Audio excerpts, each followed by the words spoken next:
It's time for Sexy Librarian Lady Witch 2. The Bayonetta series is just flashy, campy, crazy fun. See this guy? His name is Hideki Kamiya, and if you don't think Bayonetta is good, he'll kick your head off. Thankfully, Bayonetta is a great game, and Bayonetta 2 takes the best parts of the first game and leaves out the filler, which most games should. There's a lot of games like to pad out playtime with boring game mechanics and copy-paste scenarios, but Bayonetta was like, what's that? You don't like all those cutscene quick-time events? Gone. The puzzle platforming felt kinda weird. We took those out. Even after stripping those away, there's still a huge variety of gameplay. One moment you're fighting a giant angel in the air, then you're fighting on top of a jet, then you're surfing across a giant wave.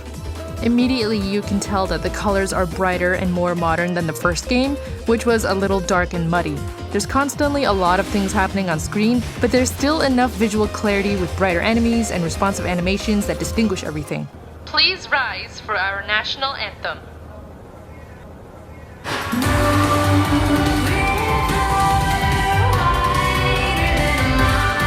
The music is as unique and lively as ever, and it's so catchy. There's this upbeat, jazzy pop track.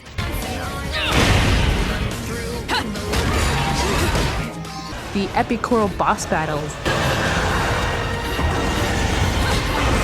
And ambient exploration music. The boss themes rise and swell as you progress through fights, making each battle feel epic and dynamic every time. The cinematics are funny and gripping, with probably their entire budget being blown on the opening cutscene. Bayonetta is fighting on top of a jet, Enzo's car is tearing up a New York skyscraper, normal stuff. The combat is as crisp and satisfying as before, and there's such a variety to weapon combinations. Bayonetta can equip guns, whips, swords, and much more to her hands and feet, creating an endless combination of movesets. Now tell me, have you ever seen anything harder than that, huh? One of the key mechanics of combat in Bayonetta is witch time.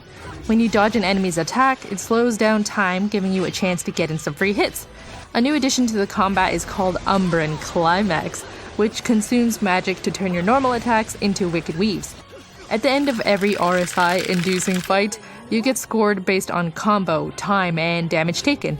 The better you do, the more sonic rings you get. The more sonic rings you get, the more you can buy from Morpheus's Hellbar. You can quickly blaze through the storyline and skip over battles, but the game will shame you by showing the medals you missed and scoring you accordingly at the end of each chapter. It's pretty cool to see a female protagonist like Bayonetta. I know she has a lot of flack for being insanely sexualized, but she is incredibly powerful, she's stylish, she's snarky, and she never really puts up with anyone's bullshit. And hey, the whole Glasses gang is back. Jean, Luca, Rodin, Danny DeVito. They also added in some Bieber Yu-Gi-Oh kid who I didn't really care for. He has amnesia, needs to go Ryogoring, and has an evil doppelganger, so the trifecta of great story writing. The story has never been a strong point for the Bayonetta series. I don't remember what happened in the last game. I think she killed her dad or something and adopted herself.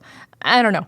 While the combat and the gameplay move at breakneck speeds, this all comes to a screeching halt whenever there's a cutscene that involves dialogue. My eyes kind of just glaze over the second someone says Lumen Sage. The lore is confusing and boring, but the main story beats are clear enough. Bayonetta's pet starts misbehaving, so they send your best friend to hell and you have to travel up a mountain with a kid to save her. There's some unlockable costumes for Bayonetta and Jean to wear, and for some reason this includes Nintendo Halloween costumes. So at some point there was a meeting where Kamiya presented these designs to Nintendo, Sega, and Platinum, and apparently they were all like, oh hell yes, give us some sexy Link. Bayonetta 2 is a great game. 4 guns up. Please don't block